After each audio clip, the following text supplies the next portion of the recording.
Reporter Kim Riley is on the beach with tonight's top story. Kim.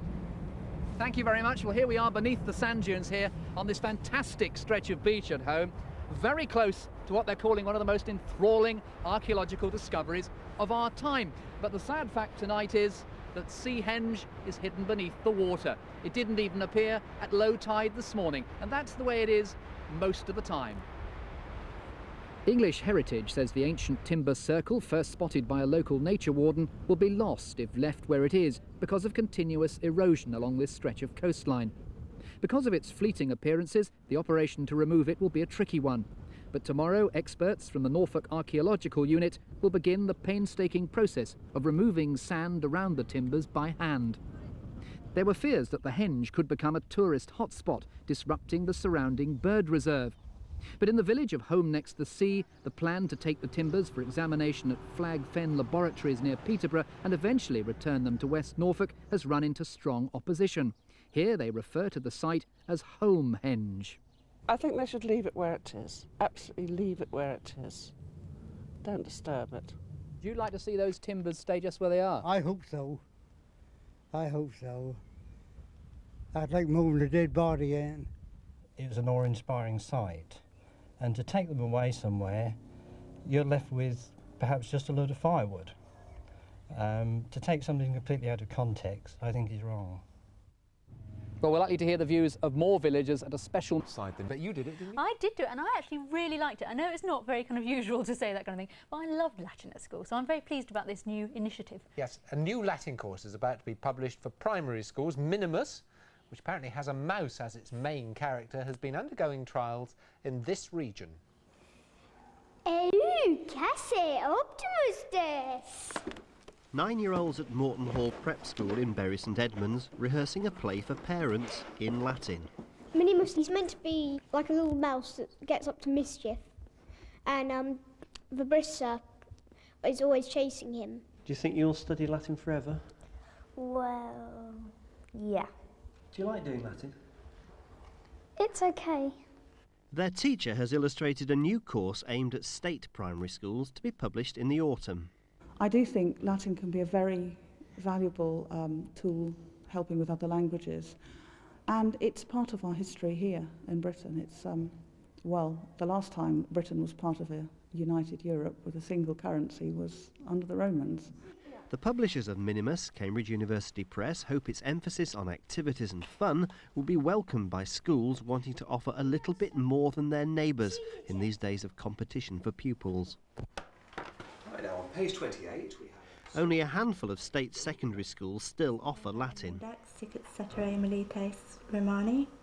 I mean, it's really helpful in English, and I'd like to go on to study Italian, so of course it's a really good base for that, and medicine as well. I like the stories because it helps you a lot with the vocabulary.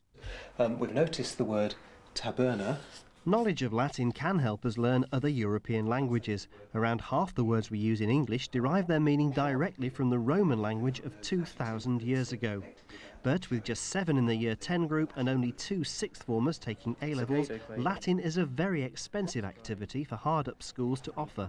We actually have a long-standing tradition of teaching Latin at Northgate, and we aim to give every pupil the opportunities they need, and for some, that opportunity certainly includes Latin.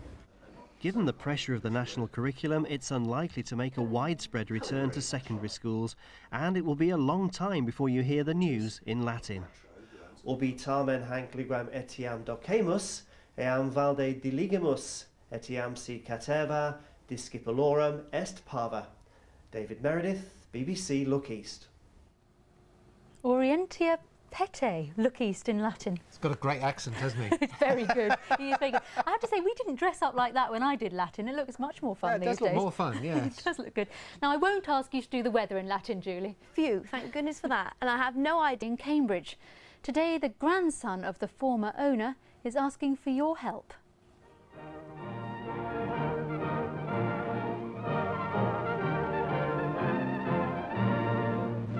If you drive about 50 miles from London in the north-northeast direction, you find yourself in a part of England called East Anglia. An early promotion for PYE of Cambridge from the Isn't England quaint tradition of filmmaking. As we cross this low, flat fenland country, we come to the town of Cambridge, whose fame as a seat of learning and research has spread through the ages and across the world. And it was in this warehouse at the turn of the century that the original Mr. PYE set up shop making scientific equipment for the laboratories of Cambridge. But by the time of this film, PYE was already a household name for radios. An Irish businessman named C.O. Stanley had bought PYE in 1927, convinced wireless was the future. It was a phenomenal success, many PYE models becoming bestsellers.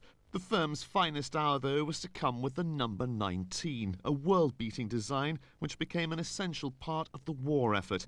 But Cambridge was in danger from German bombs, and with it, production of the vital number 19. Because it became so important and PYE's production was so big, the government asked my grandfather to move PYE's factory to Swansea.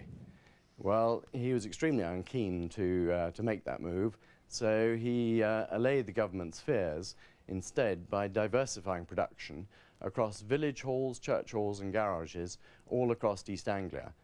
These are the only photos known to exist of that village hall production, ultimately involving 3,000 women and all organised by the formidable Stella Stanley, C.O. Stanley's sister, from her home at Sawston. So it was that PYE was able to stay in Cambridge into the era of peace and the coming of TV. It also was a period of tremendous technical innovation, and PYE was responsible for Britain's first colour television set and a huge area of innovation in the area of broadcast cameras. At its height, the firm employed 20,000 people across East Anglia. Eventually it was bought out by Philips and the name PYE simply vanished. The firm had won many awards, but little glory ever went to the backroom staff, like the creator of the number 19 radio, Bill Pannell. Their work had ensured 40 years of prosperity. Great logo, isn't it? Oh, wonderful, yes. And I Very never knew memorable. about the number 19 either. Now, if you have any of pictures of PYE's production work in village halls during the war, Nicholas Stanley is offering a bottle of champagne if he can borrow them. So get sorting quickly. Yeah. Come to us and we'll put you in touch with you.